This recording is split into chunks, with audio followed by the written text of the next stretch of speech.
చట్టాలన్నీ కూడా చేతగాని వాళ్ళ మీదేనా అనేటటువంటి ఫీలింగ్ అయితే నాకు కలుగుతోంది. నేను డైరెక్ట్ గా బండి సంజయ్ గారిని అడుగుతున్నా, ఒకసారి ఈ వీడియో క్లిప్ చూడండి.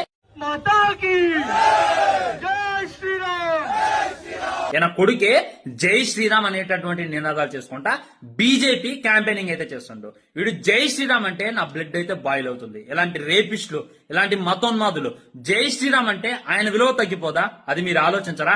సరే జై శ్రీరామ్ నేను అడుగుతున్న బండి సంజయ్ గారు, పోక్సో కేసు నమోదయ్యాక 24 గంటల్లో జడ్జి గారి ముందు అన్ని నిలబెట్టాలి. మీరు ఎందుకు నిలబెట్టలేదు? జై శ్రీరామ్. ఆ అమ్మాయి పరిస్థితి ఏంది? వాళ్ళ ఫ్యామిలీ పరిస్థితి ఏంది? మైనర్ అమ్మాయిని ఈ విధంగా చేసిన మరి మీ కొడుకు ఇంత మటుకి సరైనటువంటి శిక్ష ఎందుకు లభించలేదు? కనీసం ఎందుకు అరెస్ట్ చేయలేదు?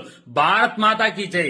మీరంటే మాకు ఒక నమ్మకం ఉంది సార్. బండి సంజయ్ గారు అంటే ఒక మంచి ఆయన, ఫ్యూచర్ లో తెలంగాణ సీఎం అవుతుడు అని చెప్పి అందరూ అనుకుంటారు. నేను కూడా అదే నమ్మకంతో అడుగుతున్నా. 100 సార్లు అంట జై శ్రీరామ్ అని, 100 సార్లు అంట భారత్ మాతకి జై అని. కానీ మీ కొడుకు ఒకసారి చూడండి, ఇక్కడ చూసుకున్నట్లయితే సిగరెట్లు తాగుతుంటారు. మొన్న ఈ మధ్యన చాలా వీడియోలు చూసాం.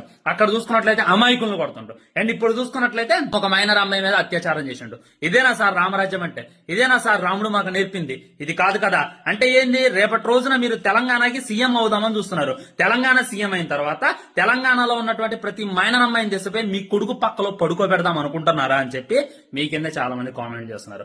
దయచేసి మీ కొడుకుని ఉన్నతంగా మీరే తీసుకెళ్లి పోలీసులకు అప్పచెప్పండి. నిజానికి ఇదంతా రాంగ్. పోక్సో కేసు అనేటటువంటిది లేదు. ఆ అమ్మాయి తప్పుడు అలిగేషన్ చేసింది అని చెప్పి నిరూపించుకోండి. అంతేగాని ఆయన ట్విట్టర్కి వెళ్ళి చెక్ చేయండి ఫ్రెండ్స్. దీని గురించి మాట్లాడు స్వామి అంటే ఏయో మాట్లాడుతుండు, ఏయో పోస్టులు పెడుతుండు.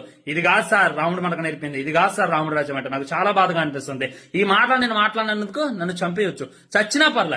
ఒక మైనర్ అమ్మాయికి న్యాయం జరగనటువంటి ఈ దేశంలో ఉంటే అంత పోతే అంత అనేటటువంటి ఫీల్ అయితే నాకు కలుగుతుంది.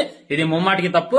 బండి సంజయ్ గారు దయచేసి మీ కొడుకుని తీసుకెళ్లి రిజిస్ట్రేషన్ ముందు, లాయర్ గారి ముందు, జడ్జి గారి ముందు హాజరుపరచండి. పోలీసులకు అప్పచెప్పండి. రేవంత్ గారు మిమ్మల్ని వేడుకుంటున్నాం, న్యాయం అయితే చేయండి. ఇక న్యాయం చేయకపోతే ఎందుకు సార్? అదే సామాన్యుడు ఈ విధంగా చేస్తే, మొన్న మధ్యన ఫన్ బకెట్ భార్గవ్ని 20 సంవత్సరాలు బొక్కలో చేశారు. మొన్న మధ్యన ఒక ఎన్కౌంటర్ కూడా చేశారు ఇలాంటిది. మరి బండి సంజయ్ కొడుకుని మీరు ఎందుకు వదిలిపెడుతున్నారు అనేటటువంటిది నాకే అర్థం కాదు. నేను డైరెక్ట్ గా అన్ని పార్టీలు అడుగుతున్నా, సమాధానం చెప్పాలి.